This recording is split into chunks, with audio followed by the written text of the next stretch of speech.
بسم اللہ الرحمن الرحیم۔ السلام علیکم، میرا نام حکیم محمد افضال کمبو۔ میرے چینل کا نام عبداللہ دواخانہ یوٹیوب چینل ہے۔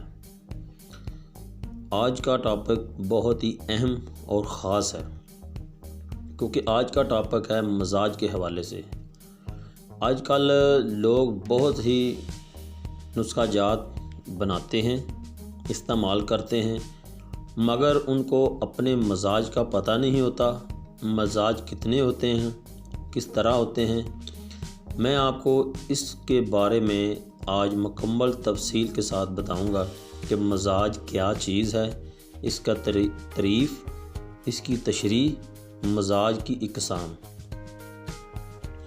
اور مزاج کے حوالے سے ہمیں کس طرح میڈیسن نسخہ جات بنانا چاہیے اور استعمال کرنا چاہیے، یہ میں آپ کو آگے جا کے مکمل تفصیل کے ساتھ بتاتا ہوں۔ سب سے پہلے میری تمام دوستوں سے گزارش ہے کہ میرے اس چینل عبداللہ دواخانہ یوٹیوب چینل کو سبسکرائب کریں، بیل آئیکن کو ضرور پریس کریں۔ اور اب آتے ہیں مزاج کے حوالے سے۔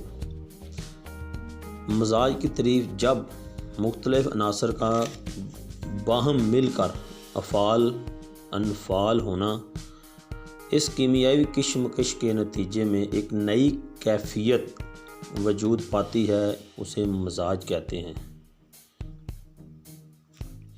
مزاج کی 9 اقسام ہیں۔ ایک معتدل قسم ہوتی ہے، باقی 8 اقسام جو ہوتی ہیں وہ ہیں غیر معتدل مزاج پر مشتمل ہوتی ہیں۔ اور سب سے پہلے میں آپ کو معتدل مزاج کی تعریف بتاتا ہوں۔ اس میں مرکب خواہ بدن ہو یا عضو ایسے عناصر سے جو حصہ ملتا ہے اس کے مطلوبہ افعال کے سرد ہونے کے مناسب ہوتا ہے۔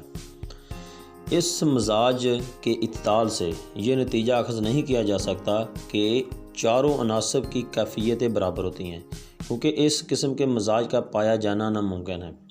اعتدال سے مراد یہ ہوتا ہے کہ مزاج افعال کے لحاظ سے بہتر تناسب ہو۔ آگے مزاج کی میں آپ کو کچھ اقسام بتاتا ہوں، جس میں ایک معتدل مزاج ہوتا ہے اور ایک غیر معتدل مزاج ہوتا ہے۔ ایک گرم تر مزاج ہوتا ہے۔ گرم تر مزاج میں انسان میں گرمی اور تری ہوتی ہے۔ ایک مزاج ہوتا ہے گرم خشک۔ اس مزاج میں معتدل کی نسبت گرمی اور خشکی کا غلبہ زیادہ پایا جاتا ہے۔ ایک مزاج ہوتا ہے گرم تر۔ اس گرم تر مزاج میں سردی اور تری زیادہ پائی جاتی ہے۔ ایک مزاج ہوتا ہے سرد خشک۔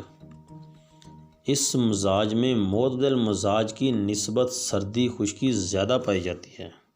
جی، آج کی ویڈیو میں نے آپ کو مزاج کے حوالے سے بتایا۔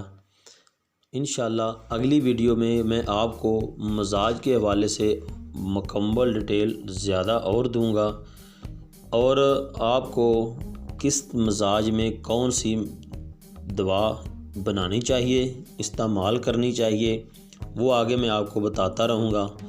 اور ایک اور بات میں آپ کو جو بتانے جا رہا ہوں وہ یہ ہے کہ سب سے پہلے ہمیں اپنے مزاج کا پتہ ہونا چاہیے کہ میرا مزاج گرم ہے، سرد ہے، خشک ہے یا تر ہے۔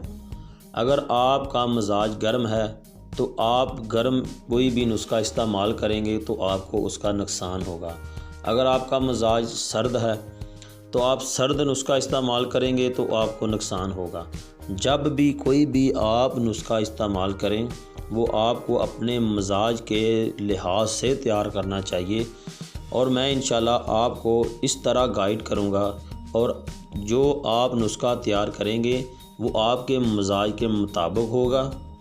وہ آپ خود استعمال کریں گے، بنائیں گے، اپنے مزاج کا بھی آپ کو پتہ چلے گا، تو انشاءاللہ جو نسخہ آپ تیار کریں گے وہ آپ کے مزاج کو بہتر کرے گا اور آپ کو فائدہ دے گا۔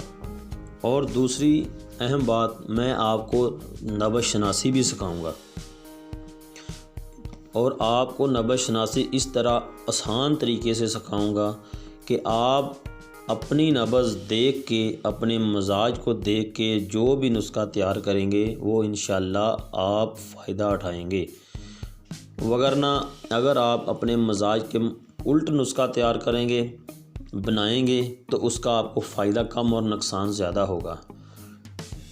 اور میری دوبارہ تمام دوستوں سے گزارش ہے کہ میری ویڈیو کو لائک کریں، سبسکرائب کریں میرے چینل کو، اور میری ویڈیو کو زیادہ سے زیادہ شیئر کریں تاکہ میں آپ کے لیے بہترین سے بہترین نسخہ جات، علاج اور آپ کی صحت کے حوالے سے آپ کو گائیڈ کرتا رہوں۔ تب تک کے لیے مجھے اجازت دیں۔ السلام علیکم۔